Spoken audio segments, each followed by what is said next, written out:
నీలోఫర్ ఆసుపత్రిలో బాలింతల మరణాలకి కారణమేంటి? పదే పదే అలవాటైపోయినట్లు ఎక్కడ పొరపాటు జరుగుతోంది?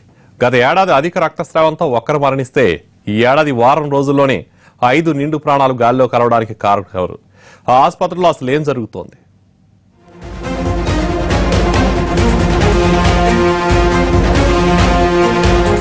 నీలోఫర్ ఆసుపత్రికి వచ్చేవాళ్లంతా పేదలే. ప్రైవేట్ ఆసుపత్రులకు వేల రూపాయలు పోయలేక ఈ ఆసుపత్రికి వస్తారు. మరికొందరు ప్రాణాల మీదకొస్తేనే ఇక్కడికొస్తారు. ఇది రెఫరల్ ఆసుపత్రి కావడంతో ప్రసవాలు కష్టమనుకునే వారిని చివరి నిమిషంలో ఇక్కడికి పంపిస్తారు. అంటే మిగిలిన చోట్ల చేతులెత్తేసిన కేసుల్ని జాగ్రత్తగా హ్యాండిల్ చేయాల్సిన కీలక బాధ్యత నీలోఫర్ మీదుంది.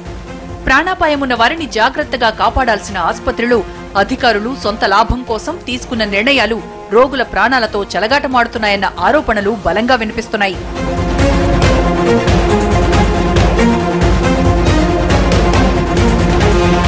ప్రసవం కోసం నీలోఫర్ ఆసుపత్రికొచ్చిన మహిళల్లో 5గురు వారం రోజుల వ్యవధిలో ప్రాణాలు కోల్పోయారు.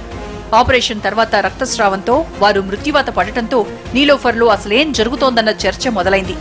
జనవరి 28 నుంచి ఫిబ్రవరి 4వ తేదీ మధ్యే 5 ప్రాణాలు నీలోఫర్ సాక్షిగా గాల్లో కలిశాయి. వీరిలో ఒక్కో మహిళకు 10 నుంచి 18 బాటిళ్ల దాకా రక్తం ఎక్కించినా లాభం లేకపోయింది. నీలోఫర్ ఆసుపత్రిలో బ్లడ్ బ్యాంక్ ఉన్నా పేషెంట్లు ఒక సీసా రక్తానికి మించి ఇవ్వరు. అందరు పేషెంట్లకి రక్తం అందుబాటులో ఉంచేందుకే ఈ పరిమితి అనేది ఆసుపత్రి వర్గాలు చెప్పే కారణం. అత్యవసర పరిస్థితుల్లో ఎక్కువ రక్తం అవసరం పడితే బయట తెచ్చుకోవాల్సిందే. 5గురు మహిళల మరణానికి బయట నుంచి తీసుకొచ్చిన రక్తమే కారణమై ఉండొచ్చన్న అనుమానాలు వ్యక్తమవుతున్నాయి.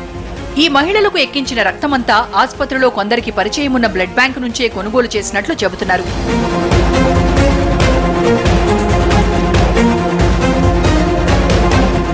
మరోవైపు రక్తస్రావాన్ని నియంత్రించే ఇంజెక్షన్ ని సైతం అధికారులు బై అండ్ సప్లై పద్ధతిలోనే నీలోఫర్ వర్గాలు కొనుగోలు చేసినట్లు సమాచారం. ఈ మెడిసిన్ పనిచేయడం లేదని 10 రోజుల క్రితమే ఆపరేషన్ చేసే వైద్య సిబ్బంది ఉన్నతాధికారుల దృష్టికి తీసుకెళ్లినట్లు చెబుతున్నారు.